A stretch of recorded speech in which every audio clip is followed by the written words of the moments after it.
December rolls around and somebody in the group ends up running the gift exchange without ever being asked or voted in for the job. They just happen to know who's dating who can't stand who, and who had who last year. So it lands on them by default. Every year, the same person does this math in their head. And every year, as the group gets bigger or the family adds another couple, it gets a little harder than the year before. Eventually, the math just stops working in anyone's head, no matter how organized they are. So here's what that actually looks like in practice. A running list of names on a sticky note or buried in a text thread, a mental note of who's off limits, and a quiet hope that nothing gets missed when the moment comes to actually assign everyone. There's no tool built for this specific job, it's just memory, goodwill, and vibes. Add more than a handful of people to the mix, and it stops being something anyone can reliably hold in their head. Because the rules never stay simple for long. Couples can't get each other, obviously, that one's easy. Nobody wants a repeat of who they were paired with last time, or the year before that either. Every single one of those is a real constraint, and they stack on top of each other fast. By the time you're juggling 4 or 5 rules across a dozen people, you're not really sorting names anymore. You're solving a puzzle by hand with no way to double check your own work until someone opens their gift and things get awkward. There are apps built for this, plenty of them. Search for a gift exchange generator and a dozen options show up. Open any of them and watch what they actually do under the hood. They shuffle a list of names and spit out pairs. Try to tell one that 2 people can't match. Try to tell it who had who last year.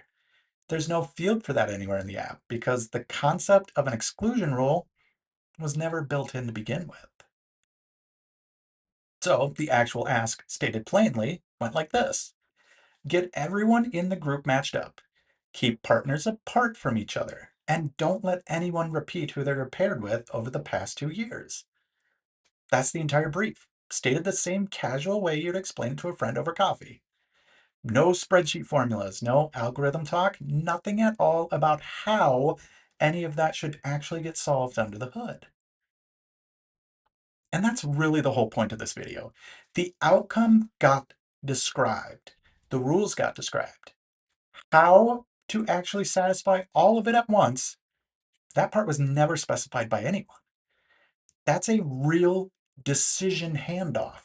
Something has to figure out how to check every rule against every possible pairing and land on a combination that actually works. Nobody wrote out the steps for that. It just had to figure it out. So picture the 2 ways this normally plays out. Someone runs it by hand in the group chat, trying to keep everyone constraint straight without writing any of it down, hoping nothing slips through. Or a generic app draws random names with zero awareness that any rules exist in the first place.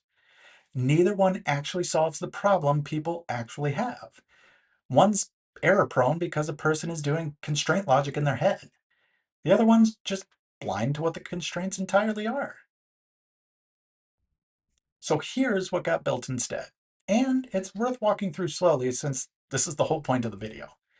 Right at the top, you add everyone taking part. Just names typed in one at a time, each one showing up in its own little tag.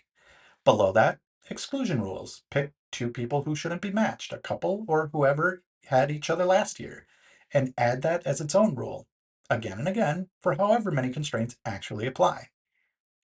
Then, one button, generate matches.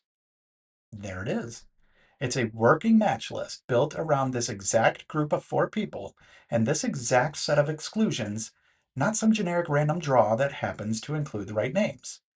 Sam gives to someone, Jordan gives to someone else, and so on down the list. Each one supposedly respecting the rules that were typed in a minute earlier. And this is the very first version that came back. Hold that thought, because it's about to matter a lot more than it looks right now.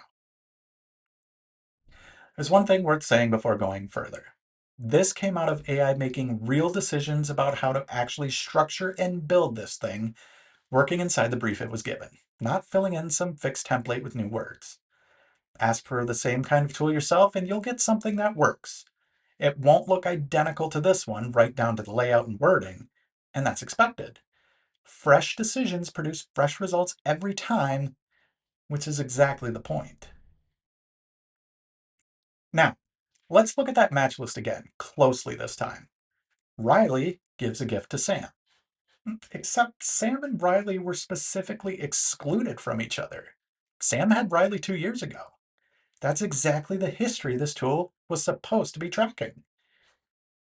And the tool just displayed that result like everything was completely fine. No warning, no flag, nothing. Confidently wrong is still wrong. It just looks a lot more convincing. Nobody typed a broken line of code by hand here. The first version made a real technical choice on its own, quietly, and that choice simply didn't hold up once the exclusion rules got tight enough to leave no good options left. It ran out of valid people to hand Sam off to, and instead of saying so, it just picked one anyway. The feedback that actually went back, word for word, was this: it should always find a valid match, or clearly tell me when it can't. Read that again and notice everything that's missing from it. There's no mention of what was wrong in the underlying logic. There's no instructions on how to search harder for a valid pairing. It's just a plain description of the standard the result needed to meet. Same group before, same three exclusion rules. Sam is still boxed out from every other person in this particular setup. Nothing about the actual scenario changed at all. But this time, instead of quietly handing back a broken match and calling it done, it says so directly. It names Sam specifically, explains that there's no valid pairing left for them given the current rules, and it tells you what to change to fix it. That's the whole fix. A completely different, more careful way of solving the same problem worked out entirely on its own. And that gets at the actual lesson sitting underneath all of this.